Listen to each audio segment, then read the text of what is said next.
យើងជួបគ្នាជាមួយនឹងវីដេអូ Laravel របស់យើងអញ្ចឹង Laravel ពីមុនរបស់យើងបានធ្វើដល់ដំណាក់កាលមួយបានប៉ុណ្នេះអញ្ចឹងវគ្គនេះយើងនឹងធ្វើជាមួយនឹង login page ដោយសារតែយើងអត់ប្រើទៅនឹង front end របស់framework ណា framework ណាមួយផ្សេងទេឧទាហរណ៍ដូចជា React ឬក៏ Vue ឬក៏ Node ឬក៏ Next ឬក៏អីជា Angular ឬអីផ្សេងទៀតជាដើមគឺយើងអត់ប្រើដោយសារតែអ្វីដែលសំខាន់យើងចង់ផ្ដោតទៅលើ palette ណា palette របស់ Laravel ហើយនឹងផ្ដោតសំខាន់ទៅលើអ្នកដែលចាប់ដើម Laravel ថ្មីណាហើយបច្ចេកការងាររបស់យើងគឺយើងធ្វើជាមួយទៅនឹង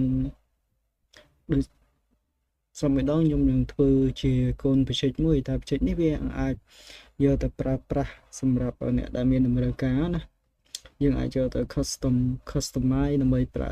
ប្រាស់សម្រាប់តម្រូវការខ្លួនឯងបានហើយការសរសេរវាអត់សូវពិបាកអីសាំញ៉ាំច្រើនเนาะអញ្ចឹងយើងប្រើ palette របស់ Laravel ទៅវាងាយសម្រាប់អ្នកដែលចាំបាច់ត្រូវការទៅរៀន front end framework ណាមួយផ្សេងទៀតเนาะអូខេអញ្ចឹងសម្រាប់ template ព្រោះយើងអត់អាចប្រើបើយើងធ្វើខ្លួនឯងទាំងស្រុងអស់មកវាចាយពេលអញ្ចឹងយើងប្រើ template របស់គេទៅហើយ template ដែលខ្ញុំតែងតែពេញនិយមប្រើបំផុតតាំងពីដើមមកខ្វះអត់បានគឺ admin LTE ណាហើយយើងប្រើ admin LTE ខ្ញុំប្រើតាំងពី version 2រហូតដល់ version 3ហើយ admin LTE យើងប្រើជាមួយនឹង Bootstrap ណាចឹងវាងាយសម្រាប់យើងប្រើដែរយើងអត់ហត់ចាំបាច់អីសាំញ៉ាំច្រើនអ្នកដែលធ្លាប់មាន background ជាមួយ Bootstrap វាក៏ងាយស្រួលប្រើតាមនឹងចឹងទៅអញ្ចឹងនេះ dashboard របស់ admin LTE វាប៉ុណ្នេះយើងអាចយកមកប្រើធ្វើកិច្ចការរបស់យើងបានហើយអាចគ្រប់គ្រងទៅលើ dashboard ការងាររបស់យើងឬគ្រប់គ្រងទៅលើsystem ណាមួយដែលយើងគិតថាចង់ build ជាមួយ Laravel របស់យើងបានវាលំមមកអាចយើងប្រើប្រាស់ control ការងាររបស់យើងបានដែរអញ្ចឹង layout យើងមានlayout យើងប្រើទម្រង់បែបហ្នឹងទៅយើងអត់ទាន់ខ្វល់ទេយើងមានpage ខ្ញុំគិតថាយើងយក login page របស់គេយកមកប្រើទៅយើងយក login ទម្រង់បែបនេះចុះវាមើលទៅវាសាមញ្ញងាយអត់ហត់ខ្វាយខ្វល់អីច្រើនទេអញ្ចឹងយើងចូលជាទូទៅធ្លាប់ខ្ញុំគឺអត់មានខ្វល់អីទេគឺខ្ញុំ inspect ចេះក៏បានតែវានឹងពិបាកមើលយើង view source code មក copy យកទាំងអស់អត់ខ្វល់ទេសម្រាប់ខ្ញុំទម្លាប់ខ្ញុំគឺបែបនេះឯងយើង copy របស់វាទាំងអស់យកទៅដាក់ក្នុងបច្ចេកទៅចូលទៅក្នុងlog out ណាយើងមាន user authentication ហើយនឹង login អញ្ចឹងនេះទម្រង់ login ដើមរបស់យើងយើងមានមកយើងបិទរបស់គេចោលយើងដាក់របស់យើងចូលមកវិញណាយើងដាក់របស់យើងចូលវិញមកចានេះ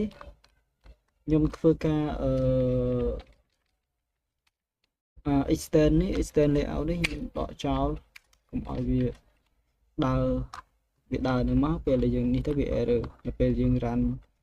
បច្ចេករបស់យើងហើយយើងចូល login ទៅវាអត់ error ទេប៉ុន្តែវាចាប់បាននៅ form របស់យើងដែលយើងដាក់មកមិញហ្នឹងអ្នកគ្នាឃើញទេហើយ session ខាងលើនេះ session នេះវាចាប់រកកន្លែងអត់កើតទេព្រោះយើងអត់បាន extend ទៅកាន់ app របស់យើងទេអត់បាន extend ទៅកាន់ layout ទេអញ្ចឹងយើងយករបស់យើងថ្មីយើងមកដាក់ប៉ុន្តែពេលដែលយើង refresh មកពេលដែលយើង refresh មកវានេះពេលដែលយើង refresh មកវាអត់មានចេញ style អីអស់ style sheet វាអត់មានទេអញ្ចឹងតើយើងទៅរក style យកដាក់ណាអញ្ចឹងយើងចូលមកកាន់ admin LTE របស់យើងយកនៅក្នុងនេះយើងយកទី1គឺយើងយក login នៅក្នុងនេះមានប្រហែលយកទៅទាំងអស់ដែរហើយទី2គឺណា2ណាយើងមាន this ហើយនឹង plugin យើងយកទៅដាក់មកយើង copy ហើយយើងយកមកដាក់នៅក្នុងបច្ចេករបស់យើងខ្ញុំសុំចូលបច្ចេក directory របស់យើងសិនមកហើយយើងយកមកដាក់នៅក្នុង public ណាអ្នកនរគ្នាដាក់ក្នុង public មក ហើយយើងដាក់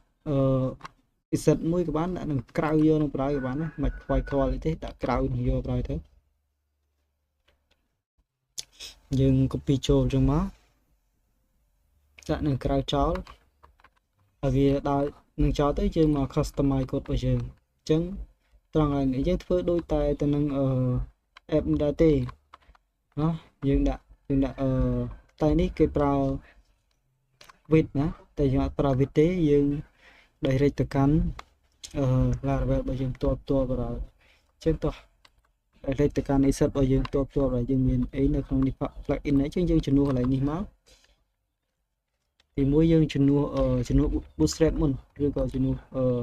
admin LTE នេះមុនសិនមកយើងជំនួសដោយ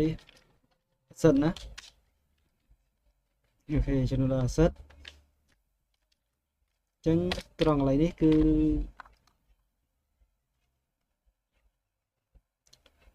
ដាក់នេះចូលទៅទាំងអស់ក្រោយទៅខ្វល់អី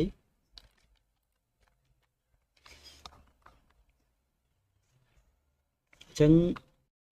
វាចូលមកវាចូលpublic ហើយនឹង this ទៅមើលយើង refresh អូខេឃើញថាគ្រាន់តែដាក់ប៉ុណ្ណឹងគឺវាចាប់ដើមដើរហើយវាដើរ style ហើយអញ្ចឹងអ្វីដែលយើងនៅខ្វះចាំយើងបន្តទៀតនេះអ្វីដែលយើងដាក់មិនដឹងគ្នាអ្នកនរគ្នាវាចូលមកកាន់ public this ហើយ CA admin LTE នេះវាចាប់បាន style sheet មកទាំងអស់អញ្ចឹងវាងាយយើងបាន style មកទាំងអស់ហើយអញ្ចឹងយើងនៅថែមណាទៀតមានដូចជាhigh click ណាអានេះจะដាក់មកខ្ញុំ copy វាយកទៅយកដាក់នៅក្នុង asset ដូចគ្នា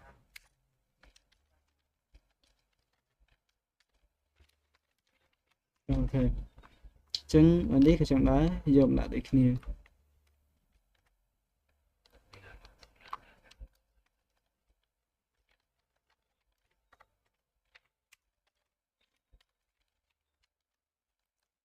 អូខេយើងដាក់នេះចប់អស់ហើយ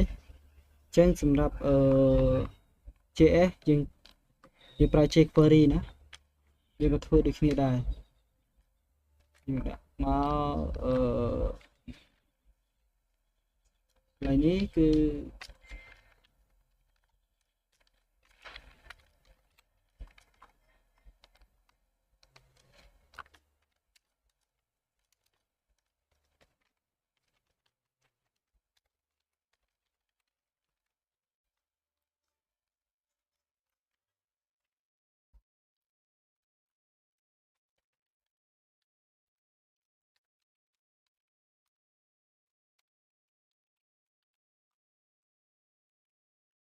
ចប់អស់ហើយអ្នកនរគ្នាមិនមានអីវិញឆ្ងាយច្រើនទេតែប៉ុណ្ណឹងគឺយើងបានណាវាដំណើរការចប់សពគ្រប់ទាំងអស់ស្អីក៏មានដែរវាមានមកចប់ទាំងអស់ណាមិនថា style sheet ណាមិនថាJS របស់យើងណា jQuery គឺមានទាំងអស់ហើយយើងគ្រាន់តែ customize កន្លែងនេះតិចទៀតមកយើងអាចប្រើការបានអញ្ចឹងទី1យើងអានេះយើងអត់ប្រើទេណាអានេះបើយើងប្រើទៅតែខ្ញុំទុកចោលចឹងហើយយើងអត់ធ្វើអីទេខ្ញុំទុកចោលហ្នឹងបើមិនអត់ប្រើទេអានេះលុបចោលទៅនេះត្រង់កន្លែងនេះយើងប្រើ social ណា social out link នេះយើងអាចលុបវាចោលទៅលុបទៅនឹងចោលទៅបានតែយើងអត់ទេតែយើងមកមើលរបៀបប្រើរបស់វាអញ្ចឹងទី1ណា form យើងប្រើនេះយើងគ្រាន់តែ copy នេះយកដាក់មកនេះនៅក្នុង form យើងយកនេះខ្ញុំដាក់នៅក្នុង form របស់យើងដែរមក form របស់យើងនៅក្នុង form របស់យើងវាមាន action មាន method មានអីនឹងហើយច្រើនអញ្ចឹងយើងក៏ copy យកដាក់មកអញ្ចឹងដោយសារជាទៅមកយើងមានអីគេទៀតណាអ្នកនរគ្នាយើងមាន error មានអីនេះខ្ញុំដាក់តាមក្រោយទៅ input របស់យើង email input email ហើយយើងមាន validate មានអីមាន require មានអីអានេះចាំដាក់តាមក្រោយ auto complete auto focus អីមិនអត់ខ្វល់ទេយើងដាក់តែ pipe ហើយនឹង name เนาะ type name email ណាយើងដាក់ចឹងត្រង់កន្លែង email នេះវាមានថា email ID ក៏យើងដាក់ថា email ដែរមក name ក៏យើងដាក់ថា email ដែរមកអូខេហើយត្រង់កន្លែងនេះគឺយើងប្រើrequire ហើយនឹង focus auto focus ណា auto focus ចឹងត្រង់កន្លែងvalidate នេះមកចុនខ្វល់ទេដាក់នឹងចោលសិនទៅ true validate អត់មានអីទេយើងចាំកាយតាមក្រោយទៀតត្រង់កន្លែង password នេះចឹងដែរក្នុងនេះយើងមានcheck នេះក្នុងរបស់យើងក៏មាន check ចេះដែរ remember me អានេះខ្ញុំអត់ខ្វល់ទេខ្ញុំអត់ដាក់ទេខ្ញុំដាក់តែពីរនេះធ្វើមិនអាចយើង log in ចូលទៅបានទេបានហើយអានឹងយើងចាំ customize ខ្លួនឯងតិចទៀតយកតាម style គេលើនេះមកអត់ពិបាកទេ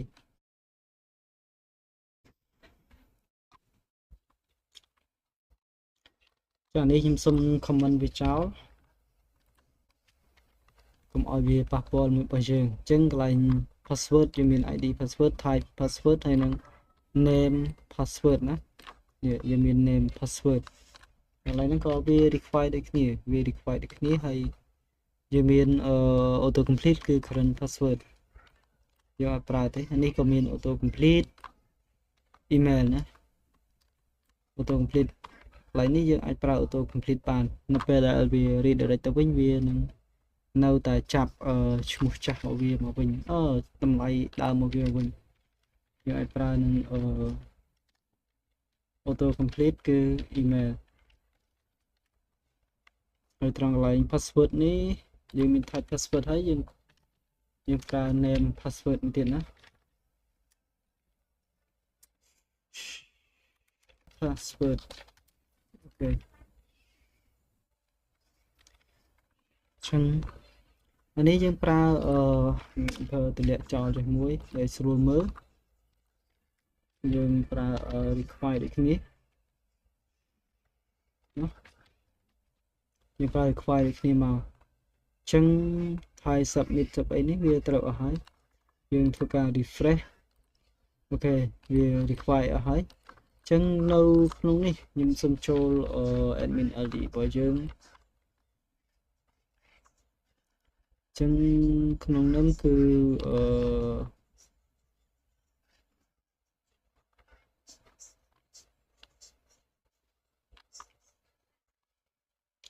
ចូលមើល database របស់យើងនេះគឺ root ណាអត់មាន password ទេគឺ blank ចឹងថ្ងៃនោះដូចជាយើងប្រើ database មួយណាទេជួយមើល invision database របស់យើងគឺ Laravel Code Pro Laravel Code Pro ចឹងយើងមើលuser របស់យើងtest example.com ចឹងយើងធ្វើការ login ចូលមកយើងមាន test ហើយនឹង password អូខេពេល log ត្រូវគឺពេកចោះឲ្យមើលនឹងហេតុអីយើងមើល database របស់យើងវា database នេះគឺ password វាត្រូវហើយនៅពេលនៅខ្វះចឹងយើងនៅខ្វះមួយទៀតគឺ CFF ណោះពួកយើងទៅការ token ដែរណាសម្រាប់ការ login ចឹងតើយើងថែម token មួយចឹងយើង refresh វាហើយយើងមក login មកទៀតយើង refresh page login យើងប្រើនេះរបស់យើងហើយយើងដាក់ password របស់យើងនៅដែរអូខេវាដំណើរការហើយអ្នកនរនេះភាសាមីនេះវាអត់មាន token ណាព្រោះវាត្រូវការtoken ណាចឹងកន្លែងនេះវា error ធម្មតាទេវាអត់បញ្ហាអីទេនេះ error នេះដោយសារតែមូលហេតុយើងបានបដូរlayout របស់យើងเนาะដូច app layout របស់យើងបដូរពីប្រើប្រាស់នៅ width តែប្រើជាមួយនឹងnode package ព្រោះកន្លែងនេះបើសិនជាយើង run npm run